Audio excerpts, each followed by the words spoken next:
Olá, que você esteja bem. Eu sou o Enki e esse é o nosso quarto vídeo sobre o estudo da Kundalini. Nos 3 primeiros vídeos eu falei um pouquinho sobre como a Kundalini é vista, como ela é associada à sexualidade, contei a experiência do Swami Rama e nesse quarto vídeo eu vou falar um pouquinho sobre uma prática, eu considero uma prática que pode nos levar a ter uma experiência de lucidez continuada, de estabilidade e equanimidade na percepção de si mesmo, né? Transformando o estado intermitente de percepção, a tal Kundalini, num estado contínuo de lucidez, a tal Shakti. Essa prática é baseada nos ensinamentos sobre Maya, né? Um conceito dos yogis, que também é muito utilizado aqui no Ocidente, de maneira geral, pelos espiritualistas. Mas, peraí, Maya muitas vezes é associado à ilusão. Como é que você, que vai querer usar a ilusão para construir um estado de lucidez continuado? Vamos lá. Para os yogis, Maya não está associado à ilusão. Mesmo você hoje pegando alguns textos yogis em que a tradução é feita como Maya sendo ilusão, eu posso dizer a vocês que para o yoga, no seu aspecto mais profundo, não é ilusão. Maya é outra coisa para o yoga. Então, para que a gente construa um entendimento mais acertado sobre o que é Maya, eu particularmente gosto de pegar as palavras, né, que são utilizadas para expressar esses conceitos e, entre aspas, dissecá-las nas suas raízes em sânscrito, a língua antiga do yoga. E é sempre bom lembrar, como eu já disse em outras oportunidades, que quando a gente faz uma tradução do sânscrito para o inglês ou para o português, essa tradução tende a ser literal. Ela foge daquilo que realmente os antigos yogis estavam querendo dizer. Porque o sânscrito ele não é uma língua deliberada, uma língua racional ou conceitualizada. O sânscrito ele foi criado para expressar um estado de espírito, as sensações e experiências que esses yogis tinham, né? Então o sânscrito surge para dar conta dessa necessidade de se expressar sentimentos. Então, para se traduzir uma palavra ou um texto ou algo em sânscrito, é necessário a gente ter um mínimo de experiência direta daquilo que a gente está querendo traduzir. Isso vale para todos os textos em sânscrito. Então vamos falar um pouquinho sobre Maya. Então, Maya é a junção de 2 palavras, Ma e o sufixo Ya. Ma literalmente significa aquilo que limita, aquilo que dá forma e, portanto, é associada à figura da mãe. Então, em sânscrito, a gente tem, por exemplo, Ma Durga, mãe Durga, Ma Kali, mãe Kali. Então, a mãe é aquela que tem potencial do vir a ser, né? Ela expressa esse potencial do vir a ser, algo que está no ventre dela, que a gente não tem nem a possibilidade de entender como é que surge, né? De uma maneira mais prática falando aqui, não estou falando de observar por aparelhos, nada disso, mas é algo que está ali, uma célulazinha que se transforma num ser humano, né? Veio a ser. Então, a mãe, nesse aspecto da tradição espiritual indiana, ela está sempre associada à energia divina, à Shakti, né? A expressão da Shakti.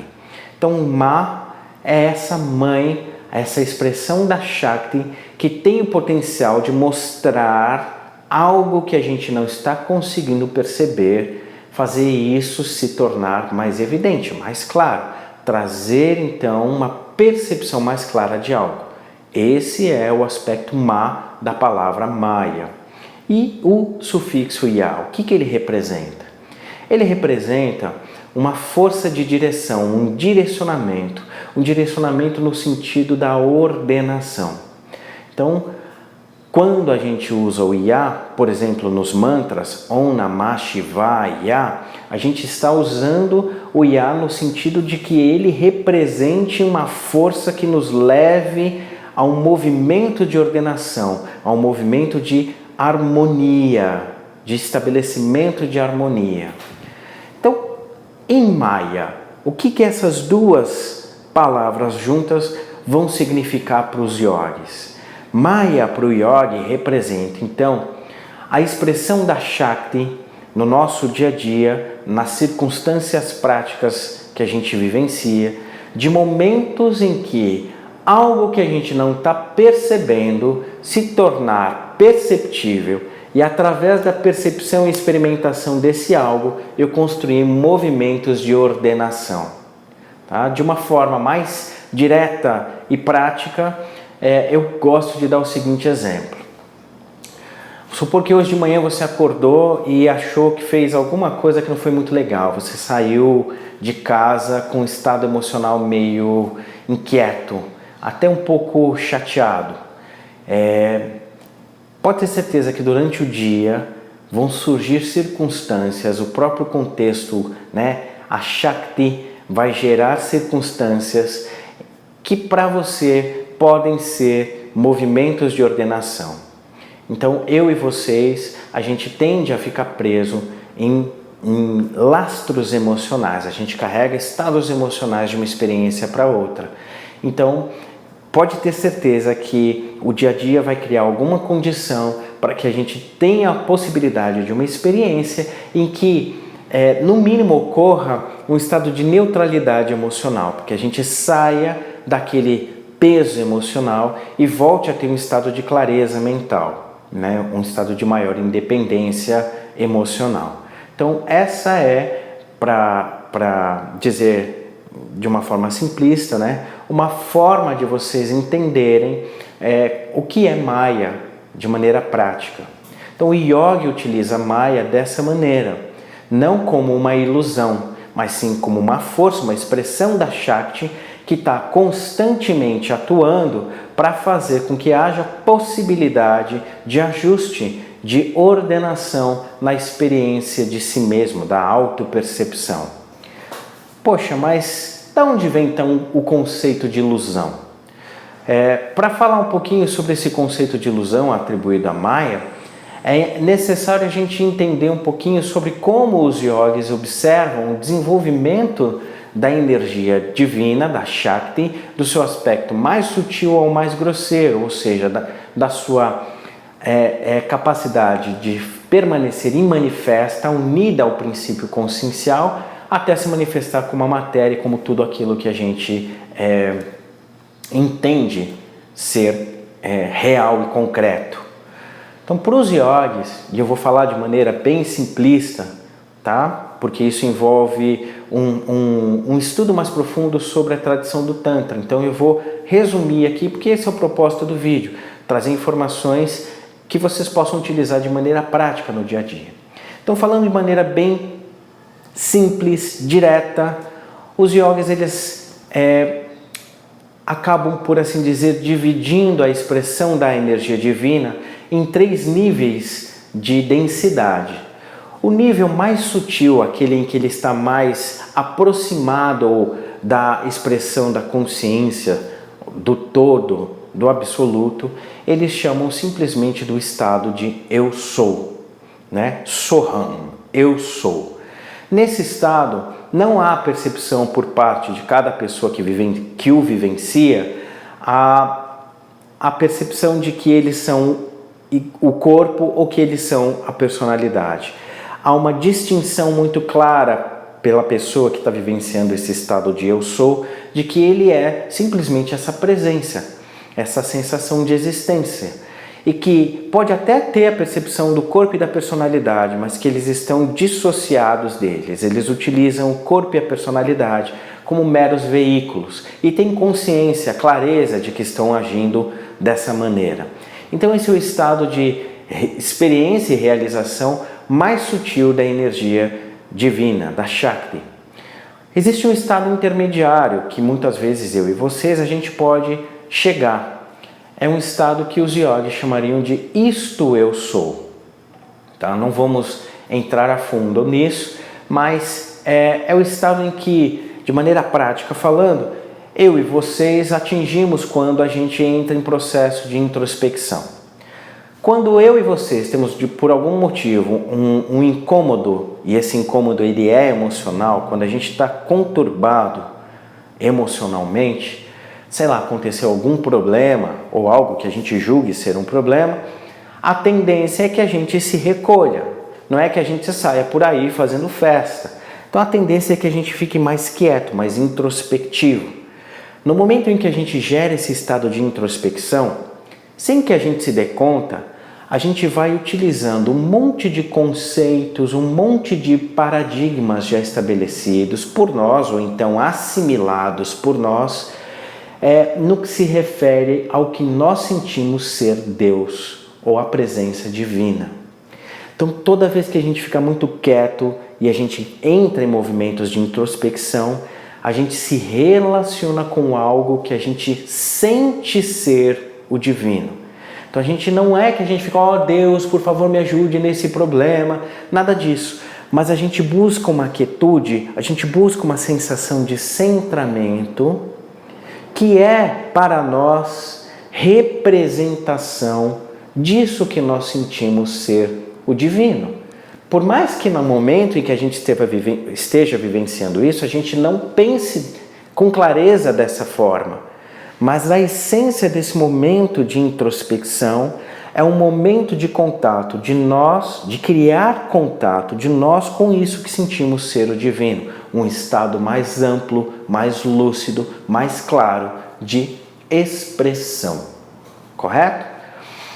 E o que ocorre quando a gente está nesse estado? Normalmente, a gente vai ficando mais propenso a uma sensação de um sentimento, seja um carinho, um bem-querer, uma quietude. A gente começa a ter essa sensação de clareza mental, ou seja, a gente começa a criar identidade com todos aqueles preceitos, com aqueles modelos que a gente atribui a algo mais elevado.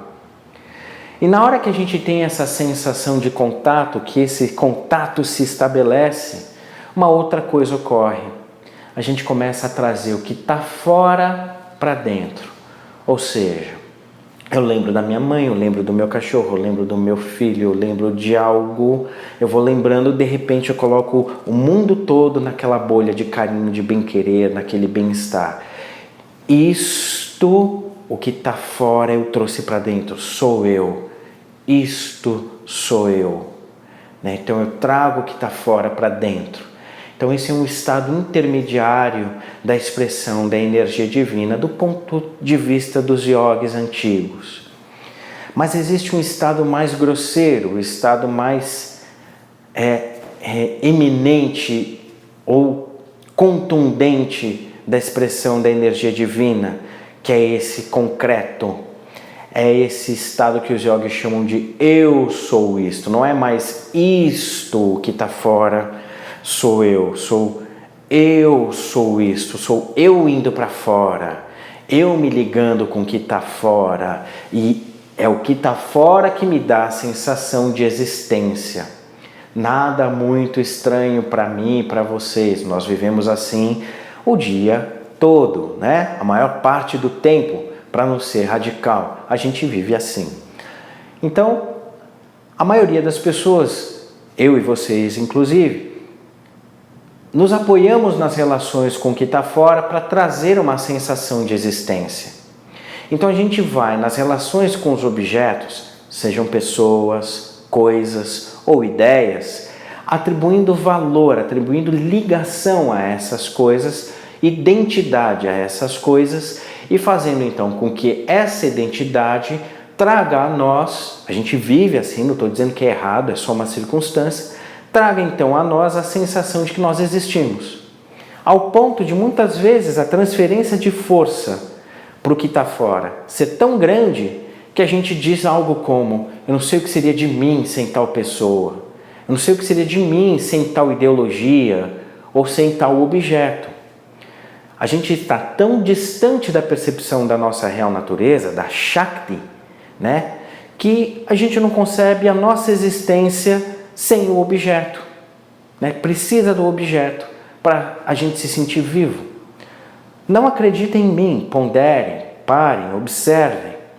A maior parte daquilo que a gente chama de sentido na nossa vida está atrelado à ideia de ter ou experimentar algo externo. Mesmo quando a gente fala que é algo espiritual, a gente projeta esse objeto espiritual não como sendo algo natural e intrínseco a nós, mas como se ele estivesse fora. Ok? Então essa sensação de que o que é real e concreto é aquilo que é percebido pelos sentidos e conceitualizado pela mente é a expressão mais grosseira do estado da energia, da Shakti. E aí é nesse estado mais grosseiro que surge a experiência, para mim e para vocês, daquilo que nós chamamos de Kundalini. Esse estado mais grosseiro é a Kundalini. Ok? Mais uma vez a gente está aí definindo Kundalini. Então, como eu posso utilizar Maya para fazer a Kundalini perder força? Como eu posso utilizar a própria experiência prática do dia a dia para não me deixar ser tão dependente do que está fora, né? Tão dependente dessa minha gangorra emocional? Primeiro, como é que surgem essas gangorras emocionais? Os yogis dizem que a gente tem 5 tipos de coberturas ou véus que fazem com que eu e vocês, com que a gente não perceba o potencial inerente de ordem que permeia tudo, né? Maya, potencial inerente de ordem. É importante que se tenha isso claro. Maya não é ilusão, é o potencial inerente de ordem. Em alguns textos sagrados, principalmente nos Puranas, que são textos que contam as histórias de algumas personagens indianas, uma delas é Krishna, em alguns textos se diz que Krishna utilizou da sua Maya para fazer tal coisa. Então não é que Krishna iludiu alguém. Krishna simplesmente criou condições para que as pessoas entrassem por si só, através da experiência direta, em processos de harmonia. Krishna criava condições para que as pessoas movimentassem a si mesmos na direção de um princípio ordenador. Muitas vezes contextos inteiros eram colocados em movimentos de ordenação pela atuação do Krishna, pela atuação deliberada dele, né? Essa capacidade, a Maya que ele possui, o potencial de vir a ser. Então, para os yogis, Maya é isso, é essa força que nos dá a oportunidade de ordenação. Mas existem, para os yogis, 5 tipos de coberturas que estão fazendo com que a gente não perceba esse potencial que é imanente no nosso dia a dia. Quais são esses 5 véus, né? Que esses sim estão associados a um princípio de engano ou de ilusão.